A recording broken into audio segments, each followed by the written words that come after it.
Do you have a struggling or reluctant reader that you're just desperately trying to find something that they will want to and be able to read?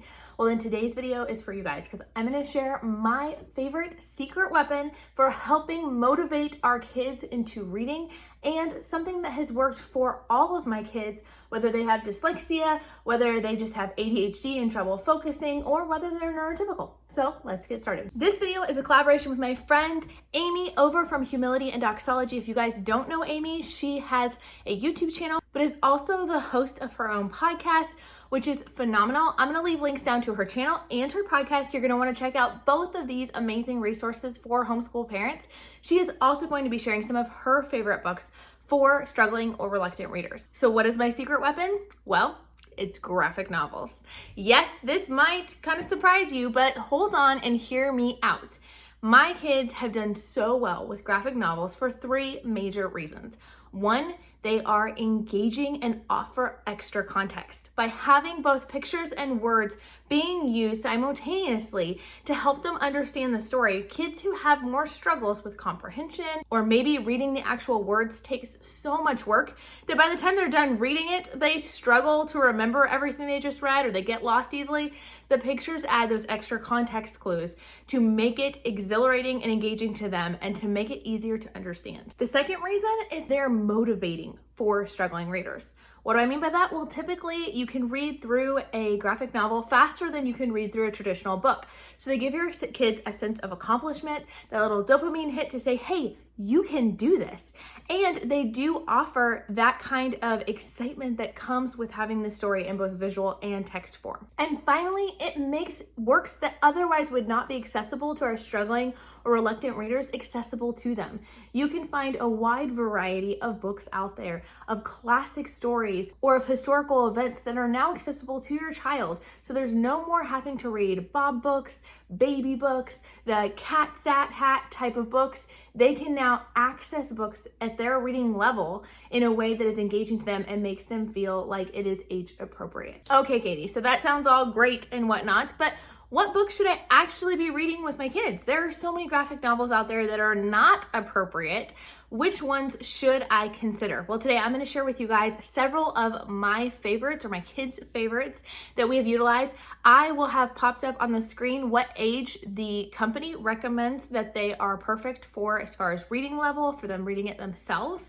And then you can use your best judgment based on what your child is able to handle. The first series is new to us in graphic novel form, but is the Magic Treehouse series. If you guys enjoy the Magic Treehouse books, it follows a brother and a sister as they go in their Magic Treehouse back into time. They visit different historical places or people or settings. So we have several of their graphic novel books, and they are the perfect reading level for my daughter. They are not too hard, but they do challenge her just a little bit, and she really enjoys these and can read them literally all day long. Another one for younger readers is the Carmen San Diego ones. If you guys have enjoyed the Carmen San Diego show on Netflix, you will enjoy these graphic novels as well. We got 2 of them for my daughter for Christmas from Thrift Books, and she has eaten them up and wanted to check out more from the library, so something to consider. The Lightfall series is another graphic novel series that I was introduced to through you guys here on YouTube. You were like, hey, if your kids love graphic novels, pick these up. The illustrations are beautiful. It's about a girl that is going, I believe, to save her grandfather and meets this fun creature who becomes a best friend along the way. These are action-packed, and my son did give the warning that for really young readers, it could potentially be too intense, just the pictures and things like that. But he said that it's never at any point gory. He said, I believe that at one point there's like a scratch on someone's arm or that kind of thing. Remember how I said it makes things more accessible? Well, what about the classics? We have this book series from Usborne that goes through several different classics. We've got ones like Thor, The Hound of Baskerville, Alice in Wonderland, Jason and the Argonauts. We have The Wizard of Oz. We have lots of different classic stories in this format, in graphic novel format. And it's really, really neat because it gives them kind of a broad concept of those books. Now, will they still go on to read many of those books in their full form later in their life? Absolutely. And for some people, they are very anti the idea of giving classics in a graphic novel form because it might ruin the story.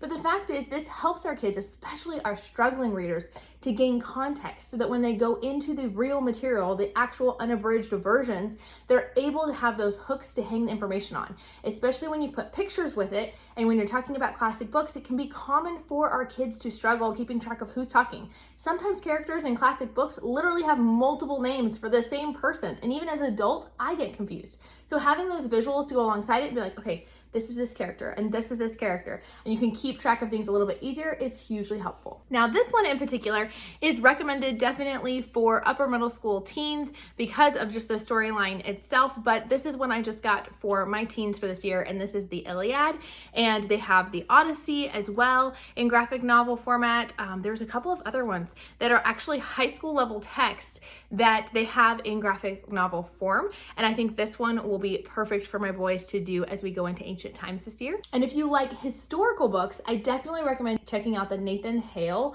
books. They're called Hazardous Tales. We actually have a whole bunch of them. I just grabbed 2 for this video. This one is The Raid of No Return, and it's a World War II tale. And this one is Lafayette, the Revolutionary War tale. We have one on the Alamo. We have one on several different wars, but they take your kids through and they'll get to experience these different battles, these different wars, these different significant events in a format that is accessible. They also have them for science. I forgot to bring them upstairs, but I will insert some B-roll here. But there is also a great series on scientists. So if you want to introduce your kids to some famous scientists or inventors, there's some great graphic novels for that as well. So again, you can take information of any type, fiction, nonfiction, historic, science-based, whatever it might be, and present it to your kids in an engaging way. Now, most of what I've shown you so far has been series-based, or there's several different types, but a few standalone stories that have been really meaningful to my kids is the book Invisible. We don't actually own this one, but my son got it from the library. He really, really loved it. He said that it was all about a group of kids who were from various backgrounds, who usually wouldn't intermix, who got put into detention and ended up being made aware of a person's needs. Now, I'm not going to go into it because I don't want to spoil too much of the story, but they end up working together to serve someone who otherwise would be considered invisible. He said it was a really sweet, heartwarming story, but very engaging for him as a teenage boy as well. For my daughter, she really loved the story Measuring Up. Measuring Up follows the girl Cece from Taiwan. She has immigrated here with her parents, but her grandmother is still back in Taiwan, and she would love to have her grandmother come to visit or to live, but that requires money. So she goes and enters a cooking competition to try to raise the money to bring her grandmother home. And throughout the whole story, there's a lot of events and funny things that happen, but it also brought up a lot of great discussion points for my daughter about immigration. There are some biases or assumptions that people have about Cece, and assuming that she's from China or assuming she's from Japan instead of realizing she's from Taiwan, that she has to come up against. There's even some beginning cooking skills topics being talked about in here as well. So if you've got a kid who loves talking about things in the kitchen and isn't afraid to dig into some little bit deeper topics, this is a great one. Another graphic novel that we have not read personally yet, but is on our list and was highly recommended by so many people here on YouTube and friends of mine, is When Stars Are Scattered. This one is a much thicker book, and we are actually going to do this one as a read aloud. Not all graphic novels are great for read aloud because they are so dependent on the pictures that it's hard to see, but we are going to do this one as a read aloud with my kiddos this year. And it follows the story of 2 boys. This story follows 2 brothers, an older brother and a younger brother who is nonverbal, as they are living in a refugee camp in Kenya. The older brother has some really big decisions he has to make, but part of those decisions would mean, is he gonna leave his brother behind or not? So this goes through their struggles.